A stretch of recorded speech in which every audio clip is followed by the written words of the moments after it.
So today I'm going to do a little install, but I'm actually going to trade out bindings. I'm going to trade out some Slingshot bindings on a Slingshot board, and I'm also going to put some Hyperlite bindings on there. We've got the Hyperlite hardware as well, just so everybody, if there's anybody who's out there asking the question of, if I buy a Hyperlite board, do I have to stick with Hyperlite bindings or a Slingshot board to Slingshot bindings? Yes, most of the time the M6 hardware you get is universal, and we'll go into that a little bit more. We'll swap out some of these bindings. I can take these Slingshot bindings, which I actually really like. I can take these Slingshot bindings and I can go put them on my my Hyperlite wishbone, and I can take these Hyperlite, I think they're union bindings, I could be wrong, but I can take my Hyperlite bindings and I can put them on this this Slingshot here. So anyway, without further ado, let's do it. All right, everybody, we're going to get into the install now. Basically, we're going to do one Hyperlite binding and we're going to do one Slingshot binding. I've got the Slingshot hardware here, and I've got the Hyperlite hardware here. The Slingshot hardware, first glance, to be honest with you, definitely more impressive looking, but there's a lot of weight to this, so any little bit of weight is going to be added weight.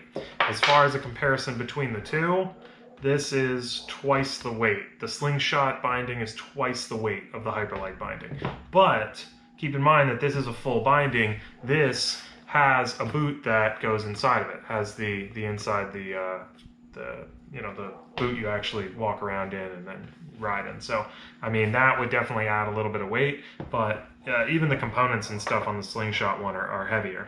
That being said, this one, the construction just is so solid. Everything about this binding, I have this one, and I have the there's one other setup that's basically the same boot, except you've got 3 gummy straps instead of this cable and tie down. So no complaints about this binding. I thought it was really comfortable. The actual padding on the bottom, it held up really nice. The one thing I really liked about these is how tough it was. The only thing I had to replace on one was the cable, and I ended up going with a liquid force cable because they're a little bit thicker. It's more like a shoelace, and I just feel like it gets a little bit more snug than the actual like wiry cable. But as you can see, the eyelets are reinforced with these plastic pieces here, which is really nice to see because I ended up actually breaking the eyelet off on the inside of my other set of these bindings, and you can already see, like, I've already shredded through half of some of these bindings. This is only a 3-month-old binding, so these are really comfortable. I really like the setup. I like the boot that I can walk around in, but to be honest with you, I want to say these retailed for somewhere around $500, and for $500, I mean, 2 months in, it's separating, I'm breaking eyelets, the bottom of the actual boot shredded pretty quickly. If these were $200, $250, absolutely, I'd say sure, worth the money. Within 3 months of the purchase, I ended up having to contact Bywake and get them to send me a replacement. One thing I will say, buy your gear from Bywake because they were incredible with the return warranty. I didn't have to go through Hyperlite or Ambush Board Co. themselves. It doesn't really work that way.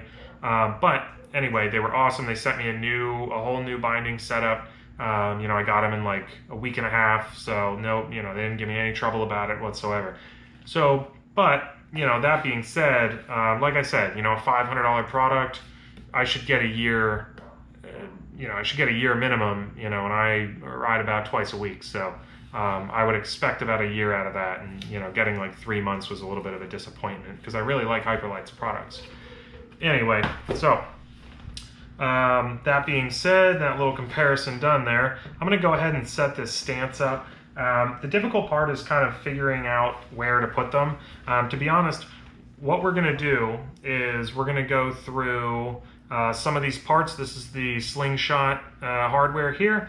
So here you've got your rail set up as well as the bolt. There's thread locker on the bolt. That's that little bit of blue you see there. And then there's what looks like just a tension washer that fits inside this these little predetermined holes here. All right, so let's get into the actual nitty-gritty of the install here.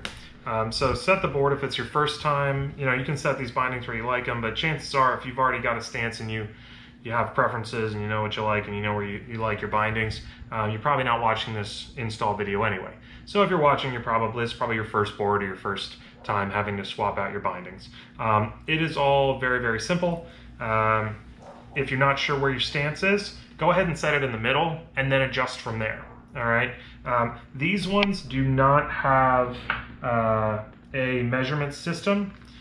They have a very basic, basically like tick marks that are outlined here, but it doesn't actually tell you what the degrees are.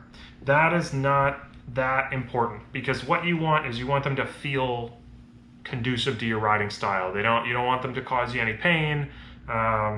So you're gonna have to play around with it for a little bit, you know. I had to adjust mine 2 or 3 times when I first bought the setup, just because, you know, it just takes a while to get them just right. So anyway, what you're gonna do is you're gonna take this piece, your first one here, you're gonna put it onto the rail, right? And once it sits down, it doesn't move back and forth, okay? This will move underneath it until you lock it down. So what I tell everybody is set it to medium to start with. And, you know, it's not the easiest thing in the world to get this hole started here. But we'll go ahead and we'll get this guy started. We'll get him in the hole here. So you don't want to tighten it down all the way. Just enough so that it's bit into the threads. The bolts bit into the threaded holes in the board. So this one I'm going to set right here, and these slide back and forth. So you don't want to worry about sliding that back and forth yet. Why is this so hard to move on here? Okay. All right, so second one, you're going to set on here like so. Same thing. I would set it to, you know, kind of wherever medium is. You don't have to worry too much about where these are right now, because this isn't going to be our final. You want to make sure that these threads go in. These bindings, the M6s, or I think that some of the bindings are still on M3 as well, but most of the time they're going to be interchangeable. The threads are relatively large threads. These will not give you any trouble when you're screwing them in. If it's tight while you're screwing it in, when you're just first starting, you're cross-threading it. Once you've cross-threaded the inserts in the board, that's it. There is no replacing that. So they will go in like butter. If they're not, stop, back it out, you know, something's wrong. So what happens here, and this is actually a really nifty little way that they've done this, is that your screw is in, but you can actually move, you can adjust this binding, you can change the angle. You can also change how far forward or back the binding is, right? So what I do is I sort of set it to kind of like a nice medium. I don't want too much heel on the board. This one's a little tight here. I don't want too much heel hanging off the board, but I don't want to be too hard on my toes either. So I sort of set it to a nice, you know, kind of a nice medium point. You don't have to be super specific with this. And, you know, not too much of an angle, but just a slight angle, sort of like a natural angle that your knees would already be at, right? And then you don't have to use, you don't have to torque these in, but, you know, I like to just to be safe. Just don't over tighten, very important. And then this one's right about where I want him. So we're only gonna torque about a quarter turn there. This binding setup is very, very strong. I've never had any problems with it. Definitely rode it pretty hard. you know, other than the weight, I really like this system. The rail is actually replaceable as well, so you can get a replacement rail if you ever wanted to for whatever reason. I'm going to move this down here. So the Hyperlite binding, a little bit different of a setup. This one is a little bit more focused on giving you the, so it's a really lightweight binding first of all, but it's also focused on giving you basically an easier time with getting the angle just right. These bindings are not entry-level bindings, so chances are if you're getting these bindings, you either got a lot of money or you've already had some intermediate level bindings before and you know exactly what your numbers are, right? So, you know, on my left binding, I'm usually at about a 14 and about a 14 and a 12. So what that means is you have little numbers here. These are the actual degrees, okay? You can see the outlines from where mine, you know, used to be.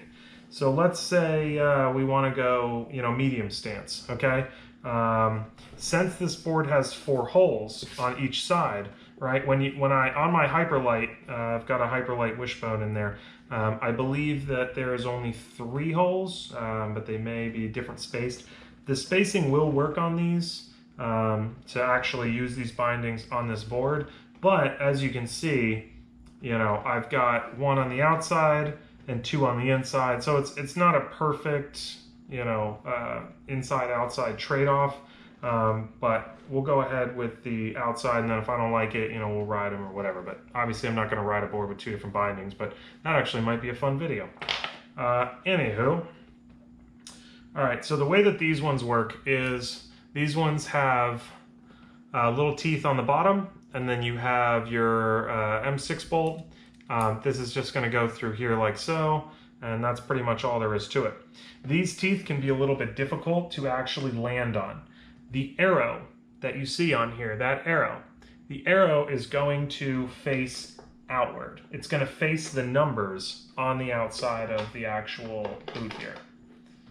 So, let's see if we can get this guy. All right, so basically I've just got him, you know, where he's sitting there, and I can adjust it a little bit, right?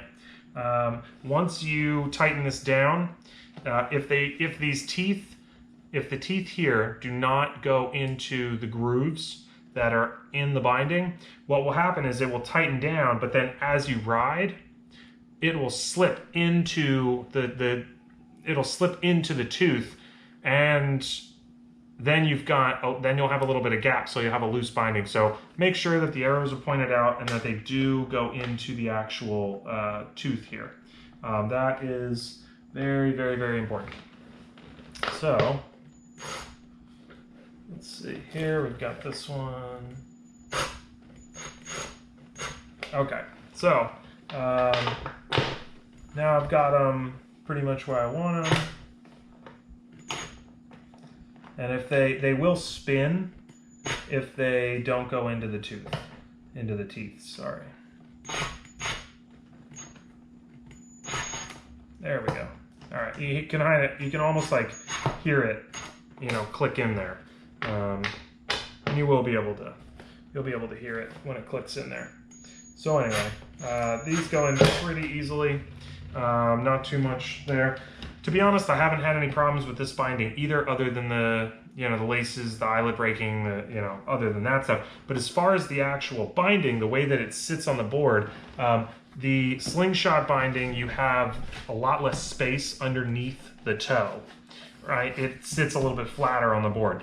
The Hyperlite binding allows you a little bit of play, which is nice on the wishbone. These go really nicely with the wishbone because this board has a very different rocker than the wishbone, and we won't get into that right now, but anyway, I actually like having the space under the toe because it allows me to flex my toe side edge and really dig in there. On this board, these bindings actually move around a little bit, which seems kind of sketchy, but I mean, they're definitely fastened tight, so I wouldn't worry too much about it. But on the wishbone, it's a little flatter on top, and the camber's a little different, so it doesn't really move around at all.